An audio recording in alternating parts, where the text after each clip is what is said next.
fighters! 3 of our chaps on 2 of theirs. Christopher, no! They got him! He's going to crash! It'll hit the house! No, it'll get to the bottom of the hill. Come on! Christopher tore through the gap in the hedge and jumped down the bank into the lane below, as Polly scrambled after him. It's in York's near field. They're still alive. 3, 4 Jerrys. Polly! Polly, get down, it's going up!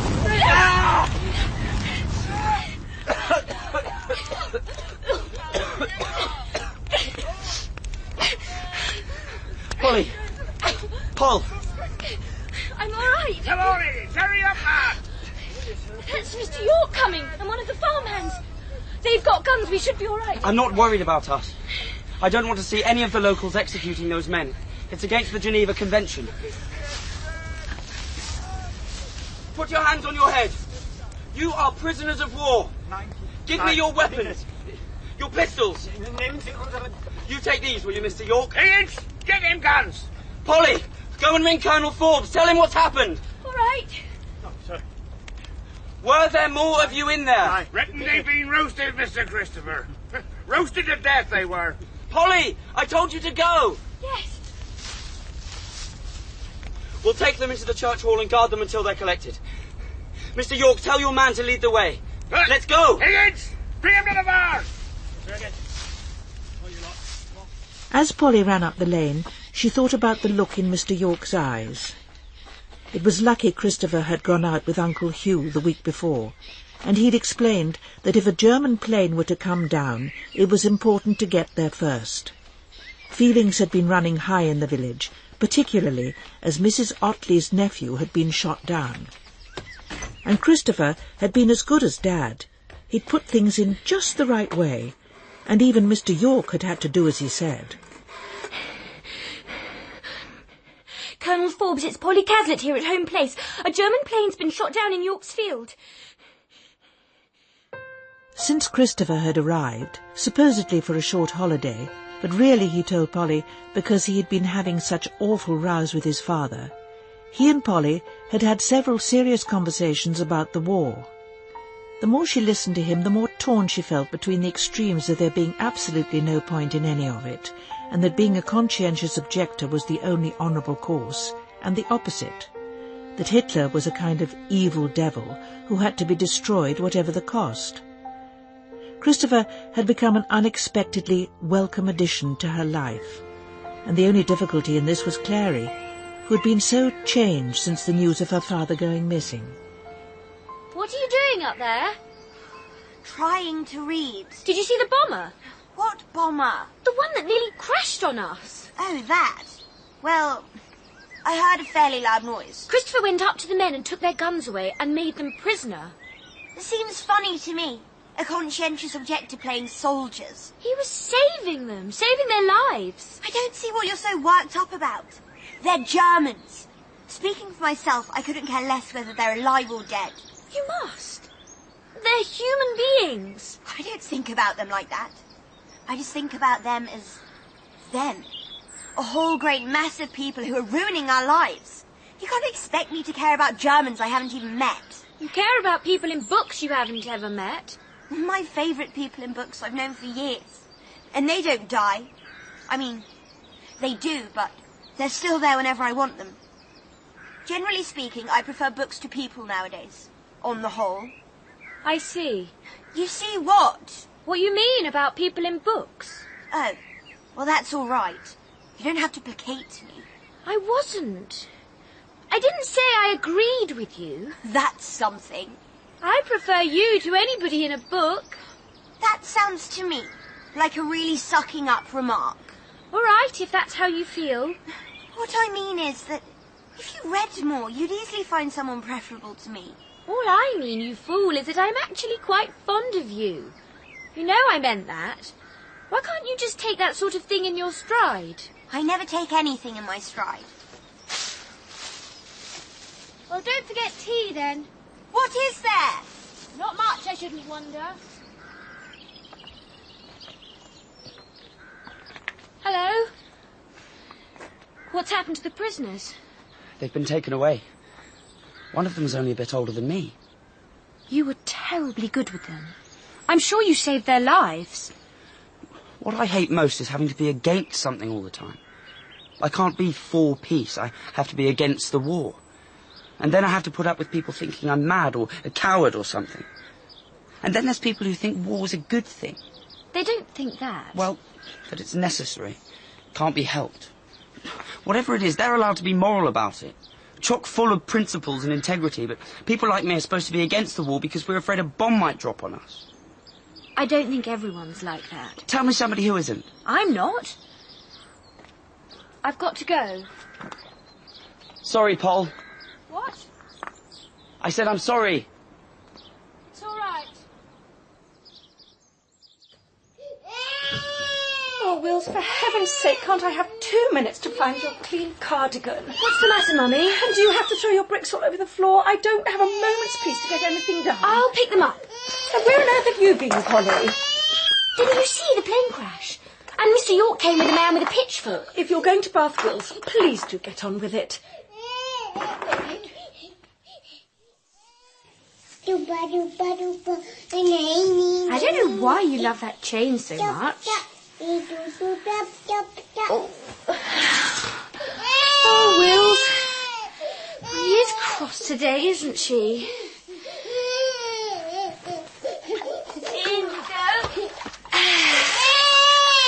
Oh, dear. I know. I'll get in with you. And that will be lovely.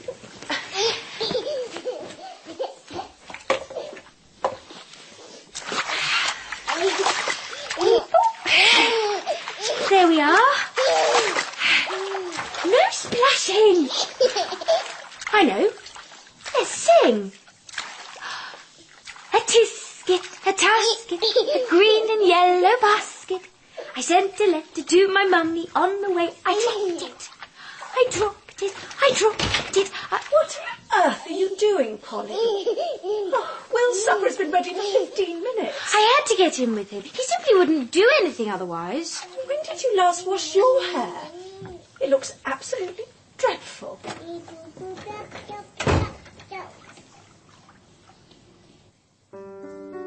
Polly really needed Clary after that, but Clary was nowhere to be found.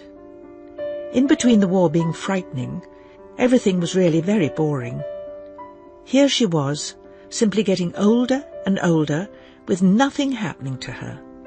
The future yawned before her like a huge question mark. What was to become of her?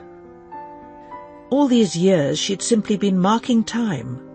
She hadn't acquired any kind of vocation, not like Clary and Louise, who'd always seemed to know what they were for. All she'd ever imagined was having her amazing house, and that she would simply live in it with her cats. Do you think what Louise said is true? What did she say? That mothers don't actually like daughters very much, but as they're expected to, all their feelings get very muddled up. I'm not that sure. Your grandmother died in India, didn't she? Yes. Mummy was at school in England. Perhaps. If you've hardly or never known your own mother, you might find it difficult to be one. You know, sometimes I feel completely pointless. Paul? I know it's not very important how I feel when there's a war going on and all that, but I still feel it.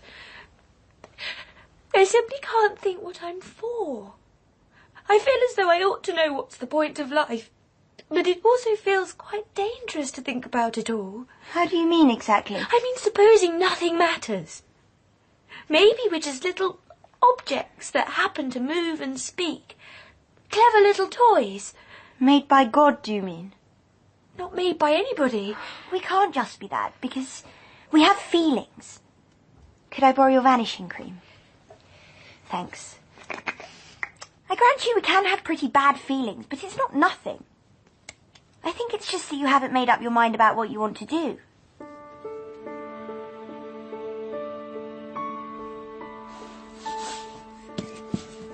In the schoolroom at the same time every afternoon, Clary and Polly's governess, Miss Millamant, could generally be found searching the oak bookcase for poetry to be read aloud the following day.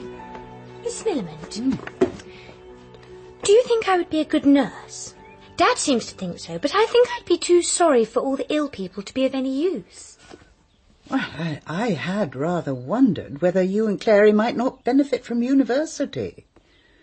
It is the time when one can absorb most, and I should like to think of you being exposed to really good minds, first-class teaching, and the opportunity to meet many different kinds of people. But perhaps you've set your mind upon art school. Oh, no. I know I couldn't be a painter. I'm just a kind of decorator, really. What I really want to know is what I should do with my life. I understand that. But you have time before you have to make up your mind. I expect I'll have to join up eventually. Yes, indeed. But if you were a student, any war service might be deferred until you'd obtained your degree. I think perhaps we might discuss this with your father. Darling, I can't really see any point in your going to university. Miss Millerman thought it might be quite interesting. I mean, I know I'd need to think about what I wanted to study. Just now I haven't an idea. A blue-stocking daughter. Quite soon I should know what to talk to you about. I'm sure that would never happen. I'd far rather keep you safe at home. Shall I turn the light off? Yes, do. I finished writing my journal.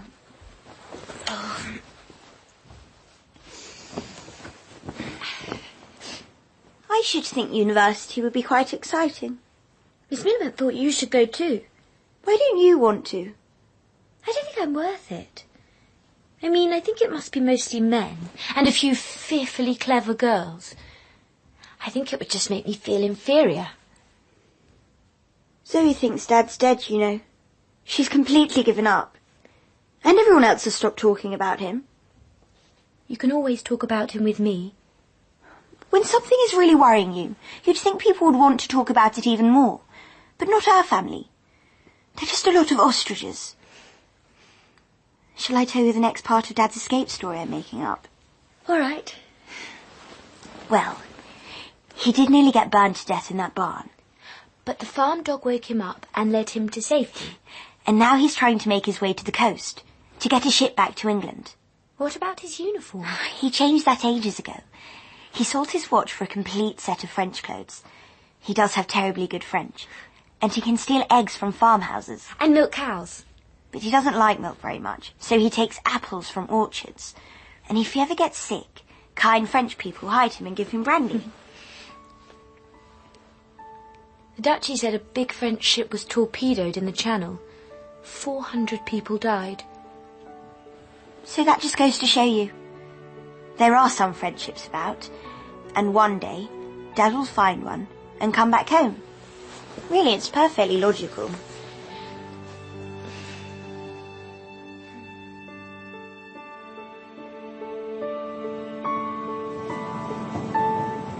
In August, Sybil took Polly to London on the train so that they could buy some winter clothes.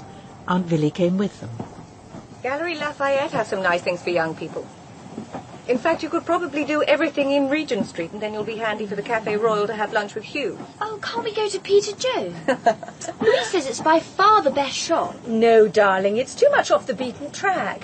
I want to go to Liberty to get material for Wills as well as you. Robertsbridge! Robertsbridge! It's an air raid, Mummy. Oh, I don't know where they expect us to go. Sybil, are you all right? Mummy!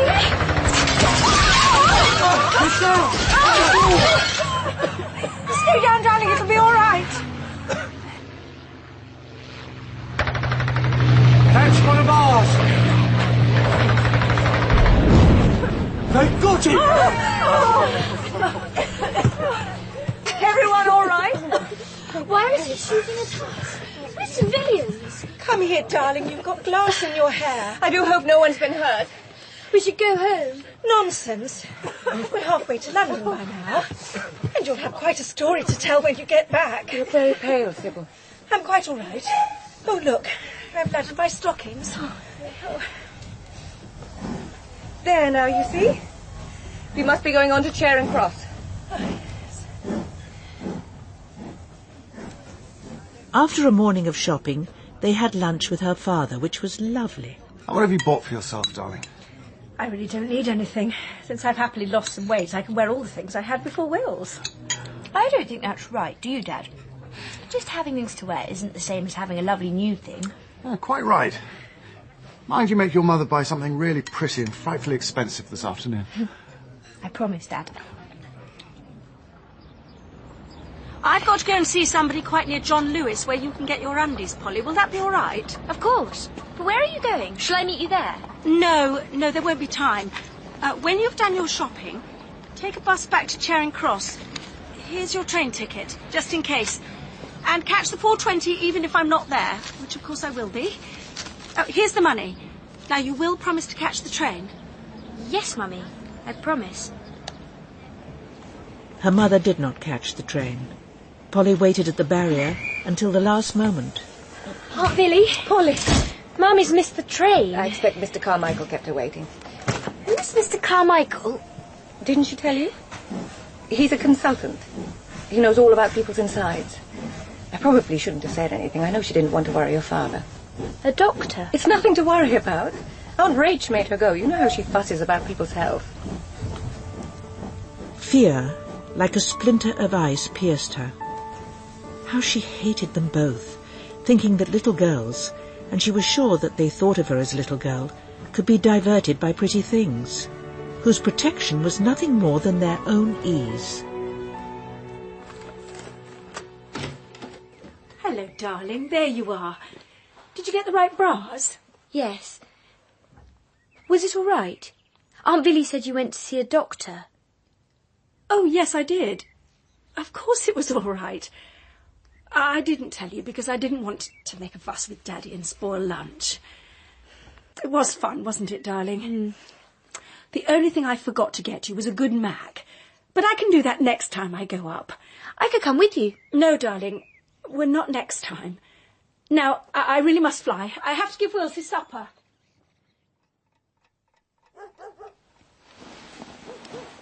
Are you awake? Of course I am. I don't go to sleep like people in films. Eyelashes fluttering on the cheek once and boom. We were machine gunned this morning on the train. I must say, you have all the luck. You didn't tell me what you had for lunch either. Hors d'oeuvre, salmon and mayonnaise and ice cream. Thanks for doing my eyebrows earlier. Though if it hurts as much as that, I'm never going to do it again. You could put peroxide between them and have gleaming white fur in the middle. Polly, you don't seem to understand. Not caring about my appearance is one thing, but looking like a mixture of King Lear and Groucho Marx is another. Less than 2 weeks later, Sybil had to go to London to have an operation. Polly was terribly worried about her, because of the air raids.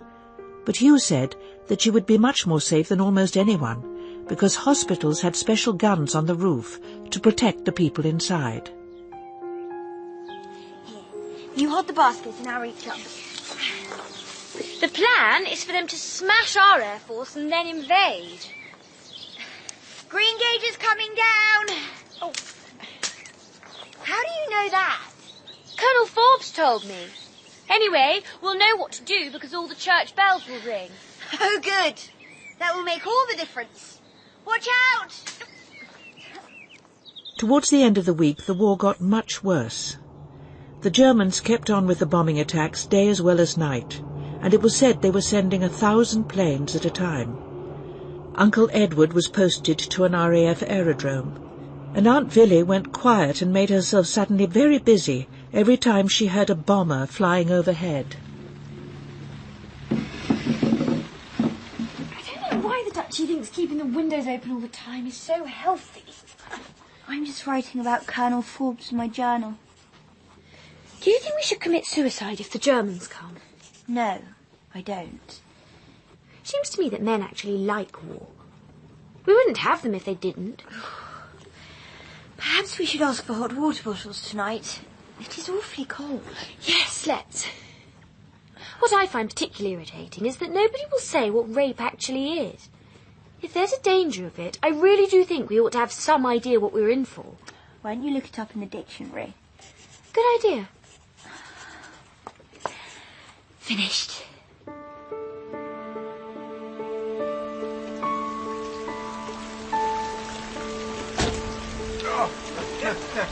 Come on. Edward had met the young waif while serving at the aerodrome. She knew he was married. He'd been frightfully honest about that. She thought he was the most honest man she'd ever met in her whole life. Just the thought of him looking at her made her shiver. Yes, good evening. Squadron. They checked into the hotel as squadron leader and Mrs. Johnson Smythe. You sure you want to do this? Yes, I am. Quite sure. She told Edward she'd never done it before. She'd always thought she wouldn't do it until she was married. He'd been a bit shattered when he'd found out. Oh, darling, I don't want to hurt you. But he had. The third time, it hadn't hurt in the same way, and she could see in the end that it wouldn't hurt at all. The next morning they had some rather grey toast and a cup of tea before it was time to go. I'll pop down in a minute and pay the bill. I wish I'd seen you without your uniform. Darling, I couldn't have been more without it than last night. I didn't mean... No, I understand completely.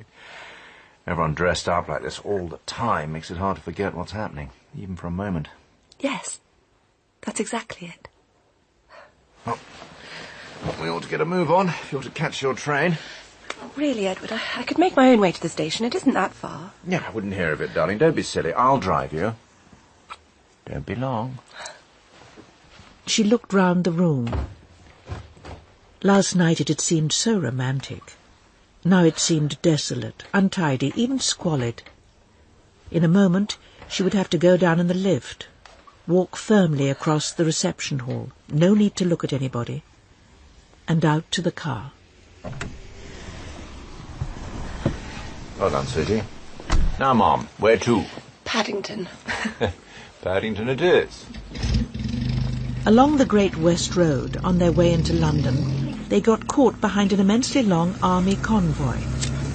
She lit them both cigarettes. Happy? Yes. Have you just the weekend, like me? That's it. We just have to make the most of it. I expect it'll be lovely to see your children. How old are they? Awfully old. Except the youngest. I'm old enough to be your father, you know.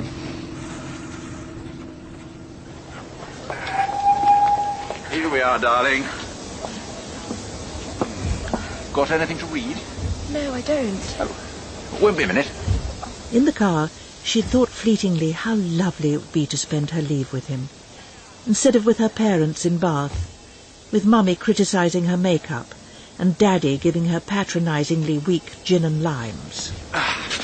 Got you Lilliput, The Times and Country Life. That'll keep you busy. It was fun, wasn't it, darling? Greatest possible fun. Oh, darling. Oh, my poor sweetheart. Come on, take my hank. He handed her his wonderful silk hanky that smelled so extraordinarily delicious. I'll give it back to you on Monday. You keep it, darling. There's plenty more where that came from. Bye, sweetheart. Have a lovely leave. Once she could no longer see him, she settled back in her seat. It was so thoughtful of him to go so quickly like that. She blew her nose, and soon after that, she fell asleep. When Hugh visited Sybil in hospital, he never went empty-handed. This time he had brought smoked salmon, 2 novels, although she did not feel up to reading, pink roses, and a large bunch of black grapes. All the same, I don't really like the idea of you being in London. Darling, it's perfectly all right. They've got a whacking great air raid shelter in the basement, and we all get popped safely into it if there's even the slightest danger. Here, give me your hand. You're such an old warrior. How's Polly? Thinking she might be a decorator. Ah. And Wills, is he sleeping? Like a log. Oh, yes, and he tried to eat Clary's best woolen hat. Only prepared to relinquish it when it was exchanged for one of Christopher's rugby socks. I hate being away from you all.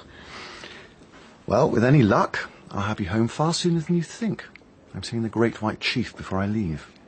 How did you manage that? I arranged it last week. If I get him to agree, the hospital can't keep you. Oh, that would be wonderful, darling. I do so want to come home.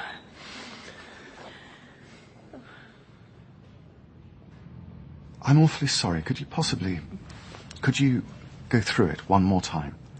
Like I said, Mr. Cazalet, your wife is doing very well as can be expected. But I'm afraid of the 2 tumours we removed, one was not benign. Operation itself a complete success.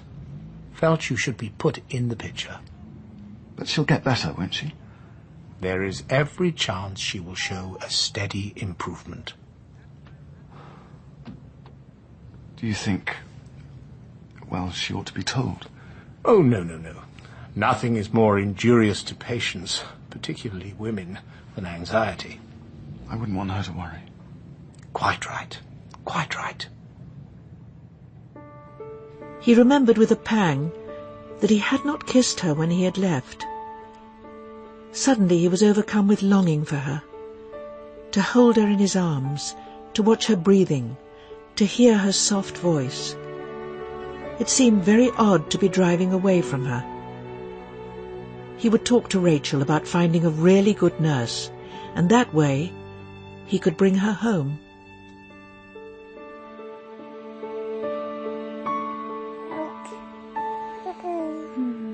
Zoe stroked the damp wisps of hair on her daughter's head, and the baby's eyes fixed on hers with that look of complete trust she never tired of. You are the most beautiful baby. Yes, it's true. My beautiful little girl. It had been the Duchy who had told Zoe about Rupert, not until 2 days after Juliet was born, and her milk came in. Oh, up you come. Oh, there, that's right. All safe with Mummy. She'd cried easy, weak tears, but the news had a kind of unreality, now ebbing away as the weeks went by. She could not absorb the idea that he might be dead, and she would never see him again. Are you asleep? Oh, so sleepy.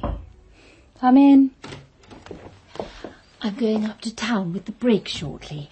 Somehow Neville has managed to use up all the ink in the house on his potato printing press, so I shall have to go to the shops. Do you need anything for the baby? No, thank you, Rachel. We're quite happy as we are. She is the most wonderful baby, isn't she? She seems quite delighted with everything. Yes. And I am quite delighted with her. It was the Duchy who suggested Zoe might help at the nursing home in the afternoons, and Zoe, almost frightened by the completeness of her absorption in the baby, agreed. It's very good of you to come and help us, Mrs. Cazalet. We're such a small unit, but they all need a lot of nursing, and I'm kept short of staff. Only 4 nurses, and one of them on nights. I'm afraid I don't know anything about nursing. Oh, we shan't be expecting that of you. No. It's company they need, a new face. Some of them like to be read to. I thought I'd start you off with Roddy. He wants a letter written, and then you can give him his tea. Here's Mrs. Cazalet come to see you, Pilot Officer Bateson, and there's plenty of time for her to write your letter before tea. Here's writing pads in the drawer, Mrs. Cazalet. The young officer turned his head slowly toward Zoe, and she saw that the right-hand side of his face was covered by intolerably taut, glistening mulberry-coloured skin that dragged up the side of his mouth into a lopsided smile. Hello. He had no eye on that side of his face. His arms were in splints to the elbows and lay on 2 pillows each side of him. Bit of a sight, aren't I? I can see you've had a bad time. Shall we do your letter? The young officer managed to glance at Zoe as she seated herself at his bedside. She was almost not of this world, pristine and perfect. I'm not much of one for letters, I'm afraid. Dear Mum. Well, how are you? It is a nice place here. I'll be staying a few weeks until they send me back to Godalming for the next op. They say I am doing very well.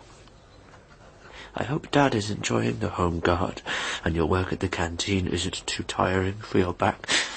Thank Millie for her card. Hang on, you're going too fast. Sorry. It's all right. I just got to Aunt Millie. She's not my aunt. She's the dog. Oh. Do you think that's enough? It's not quite a page.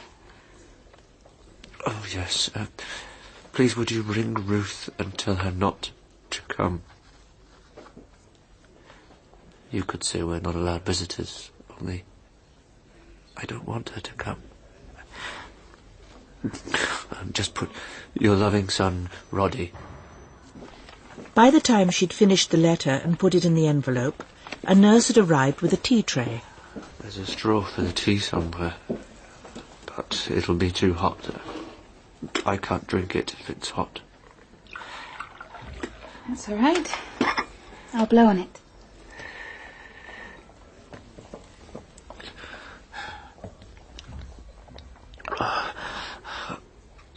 Thanks. You'll have to break a bit off the sandwich. I can't open my mouth to bite. Here. Sorry. Bit of a crock, aren't I? An awful crock.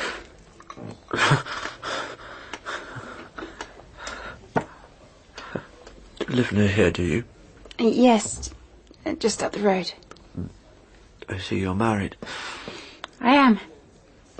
He was in the Navy. Rough luck. I have a little girl, Juliet. Could you eat the rest of the sandwich for me? Oh. I can't really manage it, and they keep going on at me about eating. I suppose you can't read with your arms like that. Couldn't anyway. My eye's not much cop for reading. I could bring you a book and read it to you, if you like.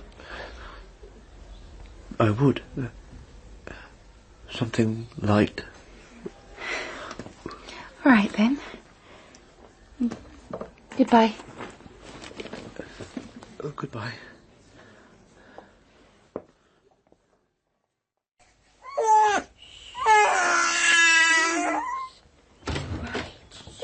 I am so sorry. Have you been trying to soothe her? Come here, my darling. I don't know about soothing. I did talk to her. A bit. It's all right now, isn't it? Mummy's here. The thing is, I seem to have got ink on that dress you made me. My beastly fountain pen leaked. Oh, let's see if I can find you something of mine. Why don't you call her Jules? Like Juliet's nurse. Thou wilt fall backwards when thou hast more wit. Though, why falling backwards should be witty, I can't think. Oh, well, what do you think, Jules? See? She likes it. Why don't you try in this skirt? All right. I'd better take my sandals off, though. I've got a bit of tar on that won't come off, except onto things.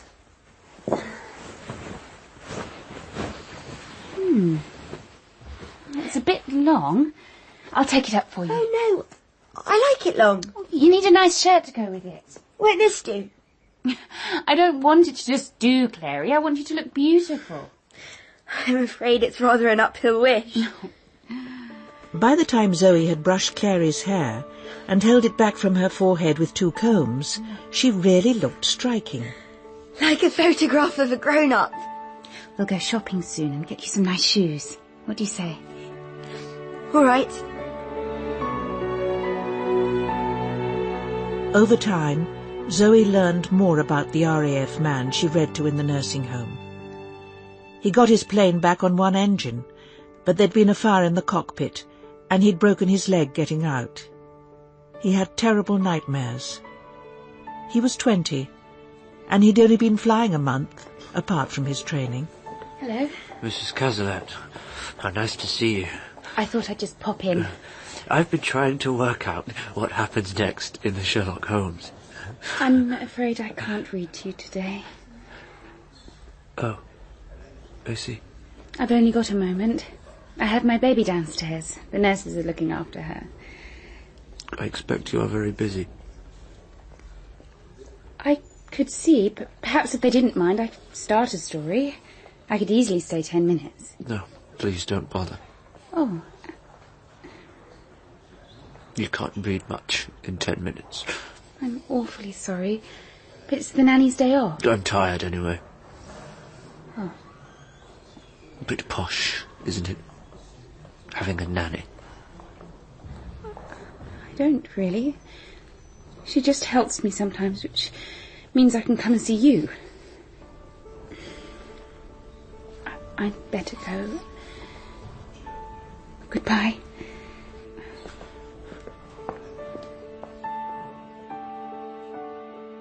Sid?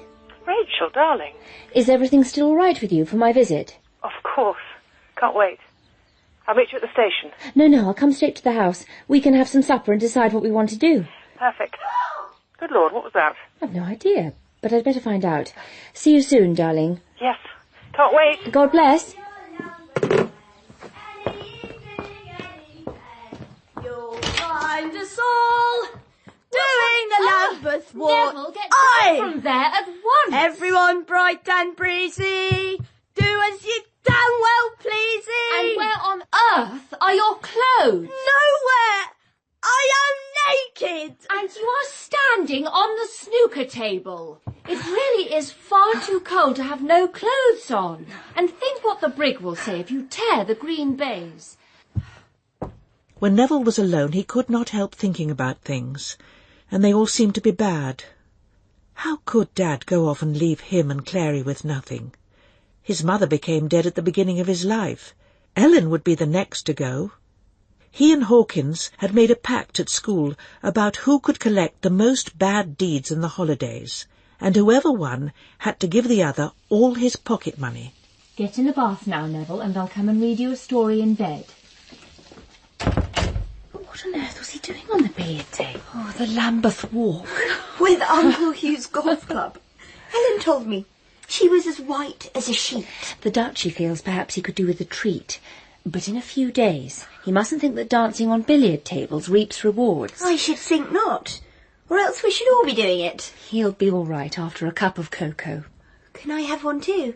I don't see why not. If you're in bed. I'm gone. Away. To sleep, perchance to dream. It's Rupert, isn't it? He's missing his father. I expect he is. Clary looks lovely in those clothes you lent her. I've given them to her. She needs, well, some looking after. Yes, she does. Anytime you're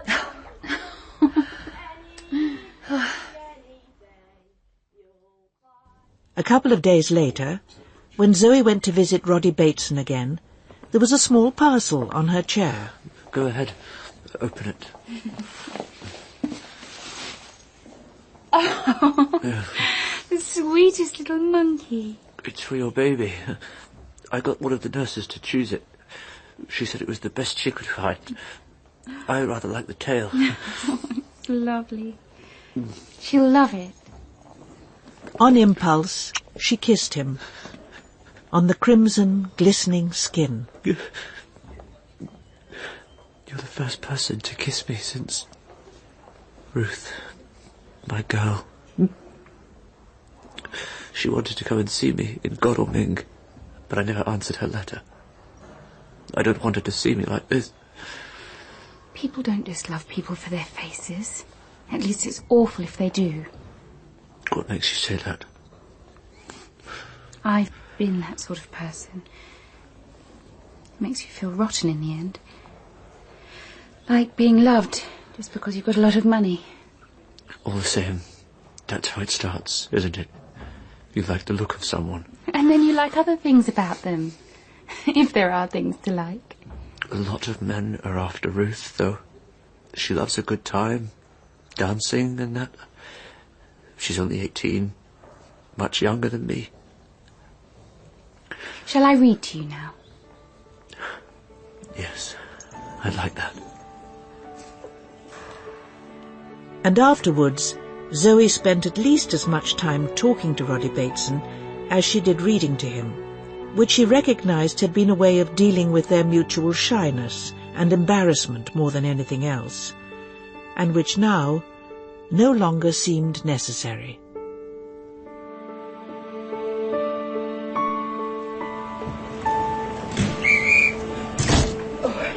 Excuse me. I'm so sorry. Watch out. It's this suitcase. So kind.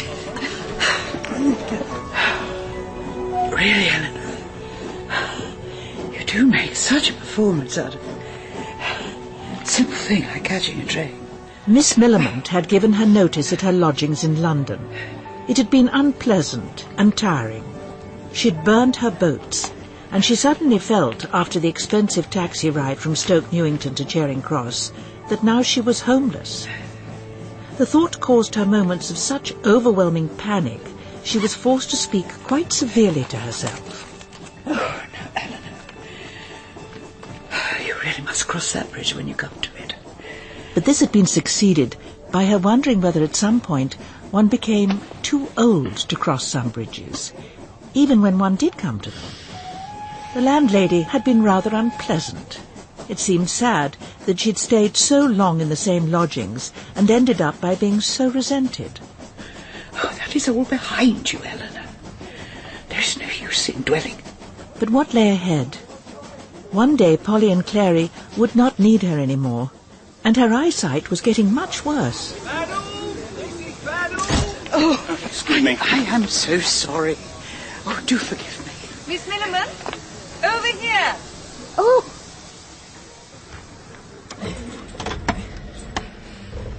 I'm afraid Polly has some dreadfully complicated questions to ask you when we get back about Roman mosaics, which was quite beyond me. Miss Millamant, whatever is the matter? Oh, please, don't bother. Tell me. I have no right to be so terribly selfish. Please, Miss Millamant, do tell me. Is it leaving your old home? Oh, there was just a room, really. Yes, of course, so much change. I completely understand. And the girls, they're growing up. Yes, they are, so quickly. Soon, well, they won't need me anymore. Oh. I do so wish to be useful. Of course. You really shouldn't take any of this seriously. I expect I'm just a little tired. I have saved some money, of course. But the question is, where might I go in the long term that I could make it last? Dear Miss Millamant, you will never be abandoned. I promise you. We owe you so much. Oh.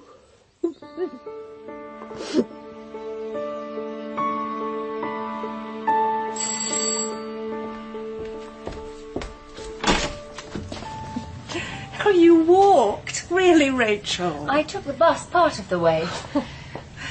My dear one, you're incorrigible. Sit. I've put on the immersion heater.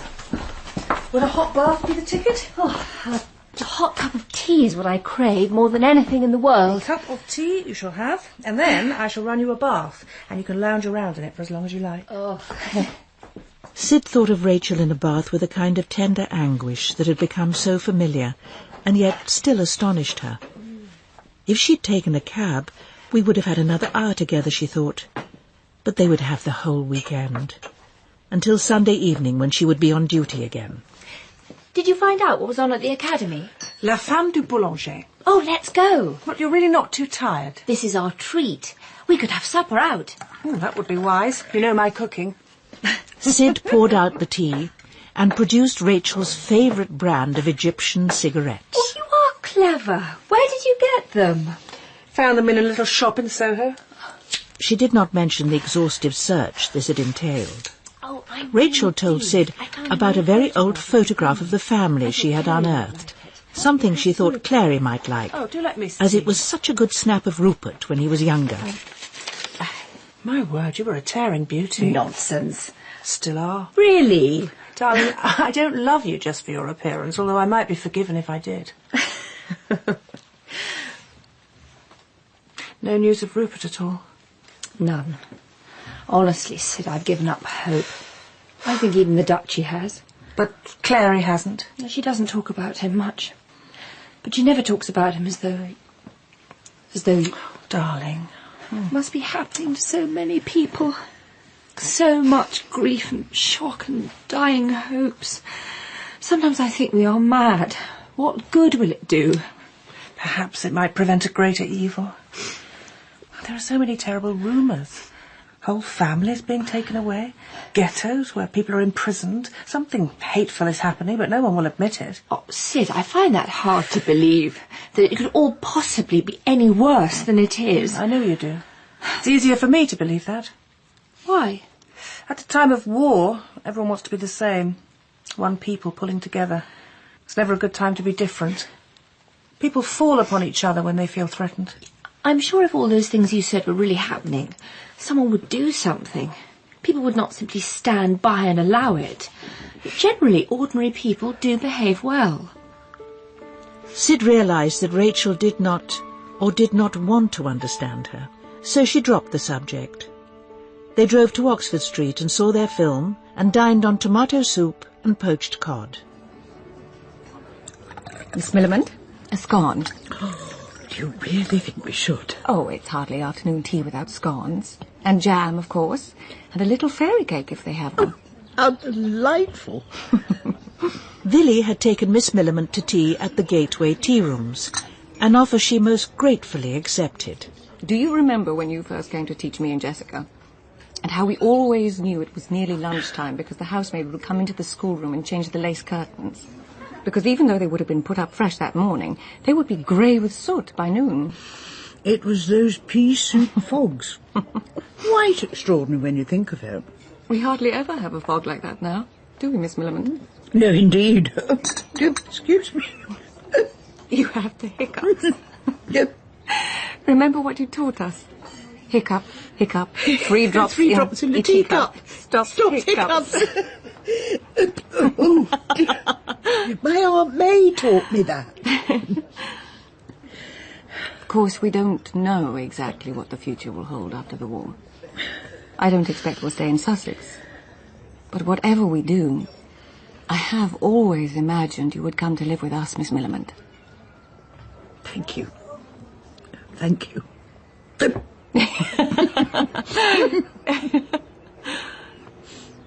That evening, it seemed to take Miss Millamant a long time to dress. Really, Eleanor, you are such a slow coach. She kept stopping to look out of the window to see what the fading light was doing to the tops of the trees in the wood. Oh, you'll be late now, Eleanor, if you don't pull your socks up. As she zigzagged lightly across the courtyard with the delightful prospect of a warm room full of people and the glass of sherry that was accorded to her on these occasions, she thought how very fortunate she was. And later she could spend a happy evening with a hot water bottle reading. The only thing missing from her life was galleries and the pictures they contained. But given the dreadful things that were happening in the world, she felt ungrateful even to have thought of it. Come in. Hello, Archie. Hello, Clary. Mrs. Cripps has sent you up something she said was shepherd's pie, but we're not at all sure. Polly said after making us eat that sheep's heart, she really couldn't be trusted. Thank you, Clary. I feel very, very lazy spending all my time in bed. It wasn't your fault. A very high proportion of people who haven't even got a war wound have fallen over on ice this winter. It said so on the wireless. Oh. Would you like us to come up and play Scrabble with you after supper? I would. Very much. Yes. Archie, being confined to bed after his accident, delighted the children. They each took it in turns to play cards and Monopoly with him, and one by one they came to confide in him. Christopher about his pacifism, Clary about her father, Polly about her mother's illness, and Neville about being bullied at school, something no one else knew at all. I have to warn you, I've been researching words that have an X in them. Oh, Lord, I expect my chances of winning are getting worse by the minute. You can have Neville to help you then, but you mustn't allow him to cheat. Right. Neville, come and join us.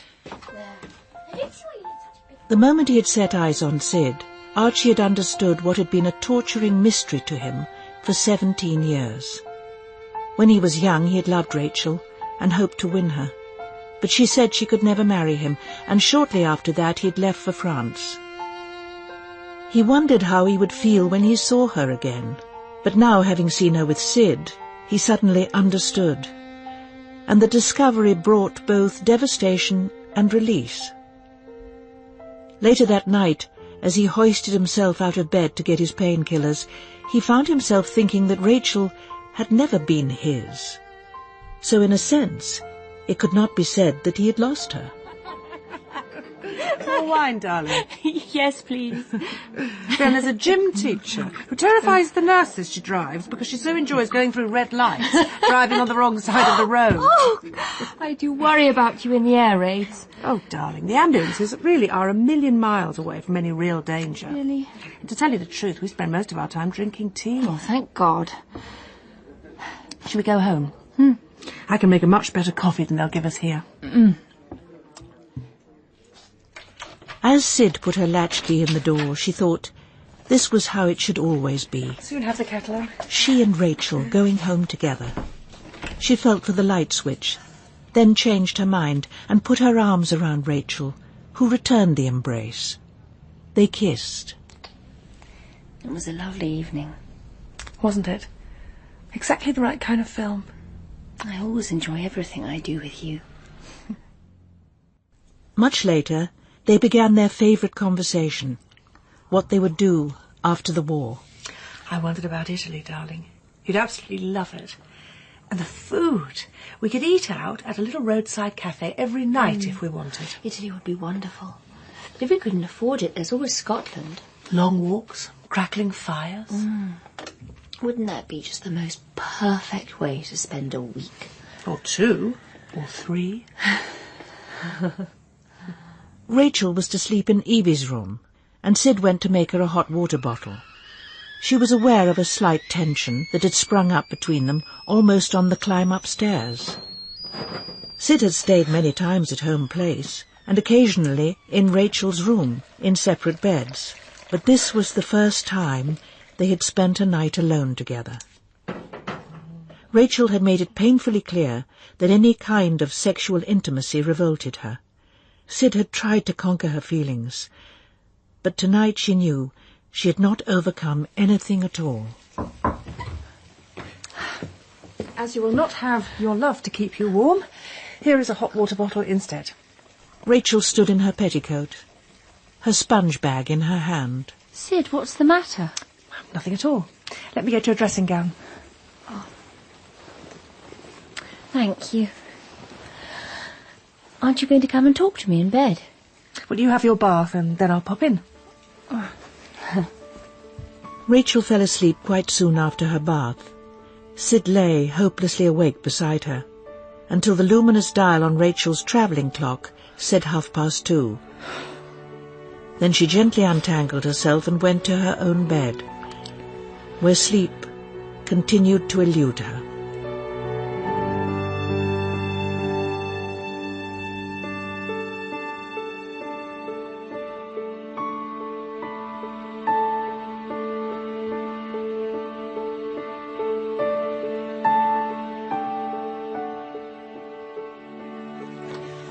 Let me help you, darling. I can't just sit here doing nothing. I don't see why not. You work so hard all the time, you're entitled to a holiday. Let me pour the tea at least. I really should have brought my ration book. Nonsense. 2 whole rashers each. Well, I eat mostly in the canteen anyway. I'd never bother to do bacon for myself. It is a treat. Now, the great question. What would you like to do? National Gallery concert? I'm afraid they don't have them on Saturdays. Oh, well, I have to do some shopping. I need a warm suit, and I wanted to buy you your birthday shirt. And I ought to go and see Sybil. She doesn't have Hugh at the weekends. Well, I don't have you in the weeks or the weekends. This is our time, isn't it? Yes. Let's go out to lunch somewhere posh after shopping.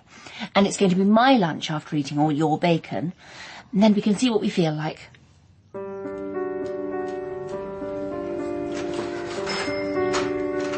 Ordinarily, Sid hated shopping, but not with Rachel.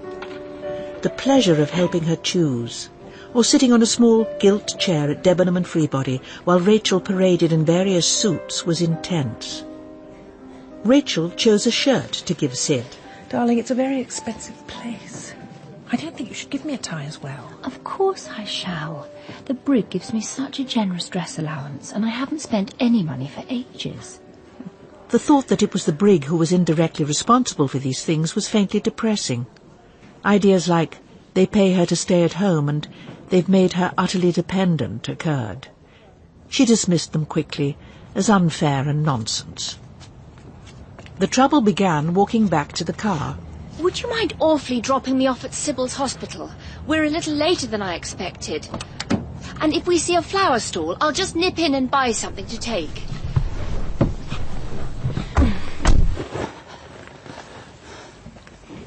What will you do then? Oh, I'll get a bus and join you at home. I'll wait for you. Don't. It'll worry me thinking of you hanging about. Have you told her you're coming? No. I wasn't sure whether I could. And now you are? Well, there's no reason not to. We haven't anything special to do. Oh, couldn't you go tomorrow? Early evening, before you catch your train? I have to be on duty at 6. No. I promised I'd catch an afternoon train and be back in time to read to the Brig before dinner. You never told me that. I'm sure I did. I said I had to get back on Sunday. Poor Syb has had such an awful time. It's a very small thing to pay her a visit. It would be horribly selfish not to.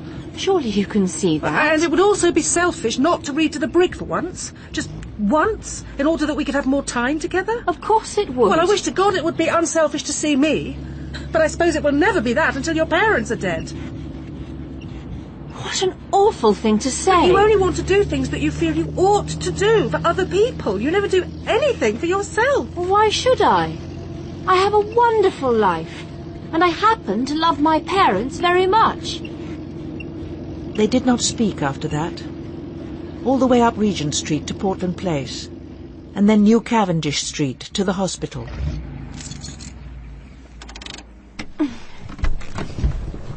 I'll be back about 5.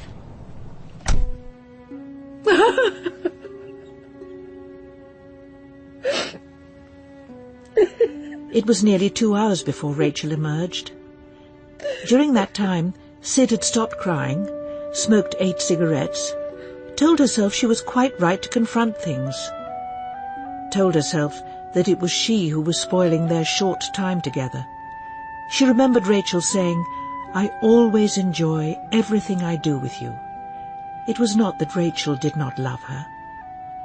By the time Rachel reappeared, Sid thought herself entirely the villain of the piece.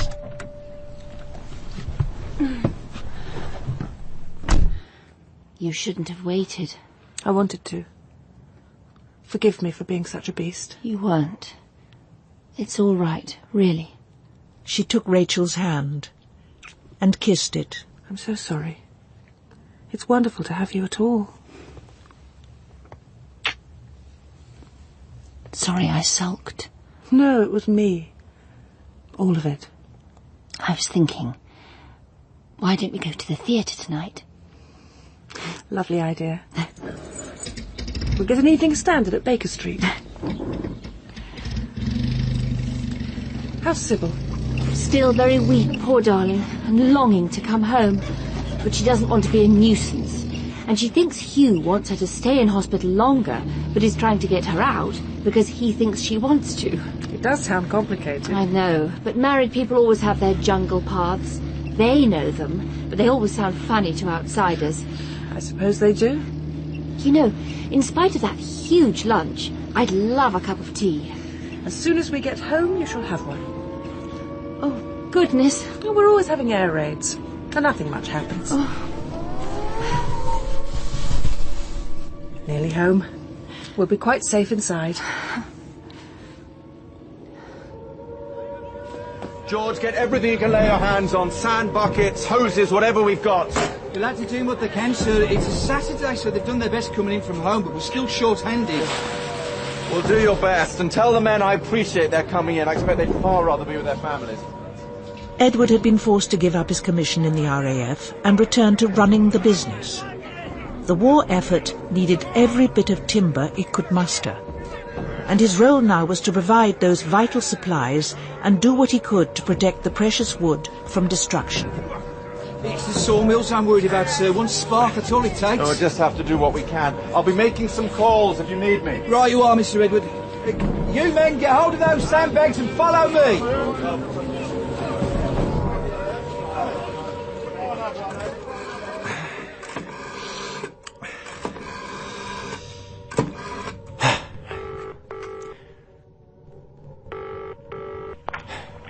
Hampstead 4571.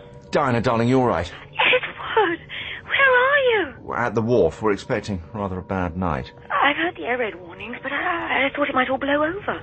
You must be sure to get to a shelter. Don't wait, darling. All right, but what about you? No, don't worry. We'll be all right. I've got George to look after me with his tin hat. Oh, I wish it was me looking after you. Oh, you are sweet. Sorry, darling, I have to go. They're coming back. Well, take care, won't you? Hugh.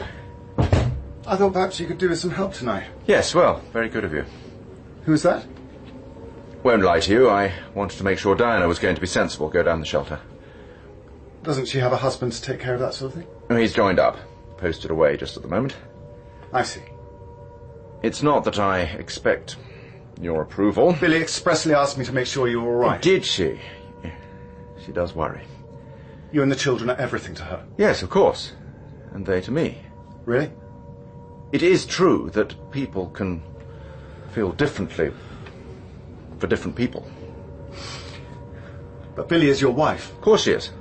I mean, nothing will ever change that.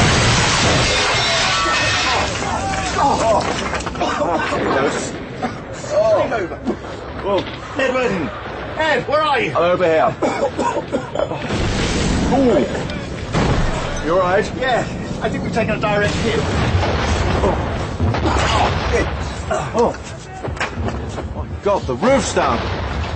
You can look right up to the sky. Cazalets! Mr. Cazalets! It's all right. It's all right, George. We're here now. You both in one piece, sir. Not a scratch. What's the situation? 3 or 4 fires got men pumping water and the sawmill's taking a direct hit. That was quite... Come on. Let's put out some wet tarpaulins. You think I should call home? Tell them we're all right? Let's wait until we know what we're dealing with.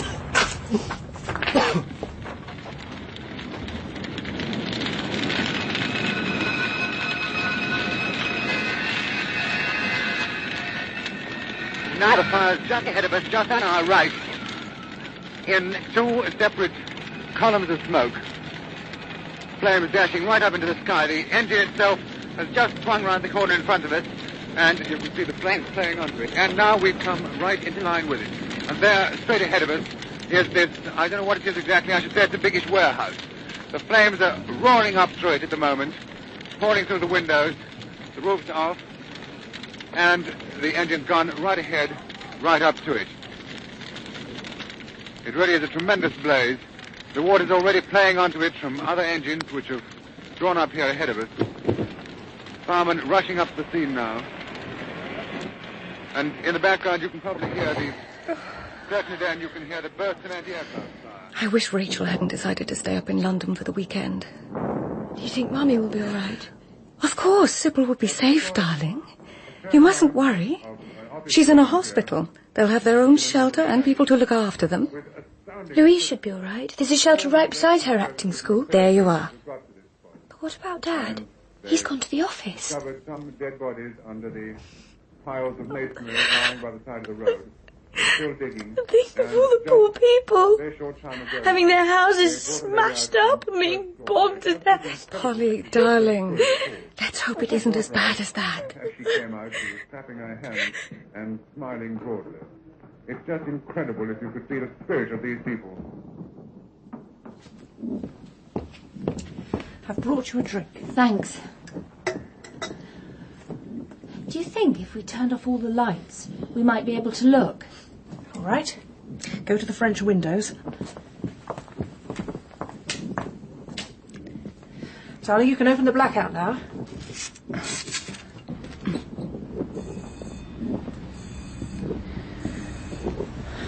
When all this started, Edward said at least the business would be all right. Wood is always needed in a war. But I don't think he ever really thought about the bombs. I mean, that's the sort of place the Germans would want to bomb, isn't it? Oh, they'll have a plan. You know what Edward's like. He'll have thought all about it.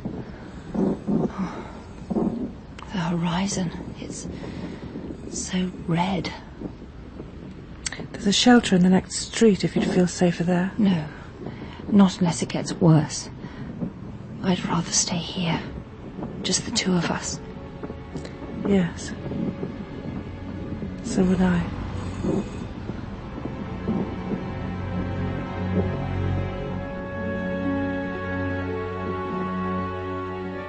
They ate sandwiches and drank coffee in the dark until the telephone rang. It was Sid's ambulance station calling her out. It was 4:30. 400 people had been killed outright. 1,500 seriously injured, and thousands of people had found their homes reduced to rubble and broken glass. It was the beginning of the Blitz.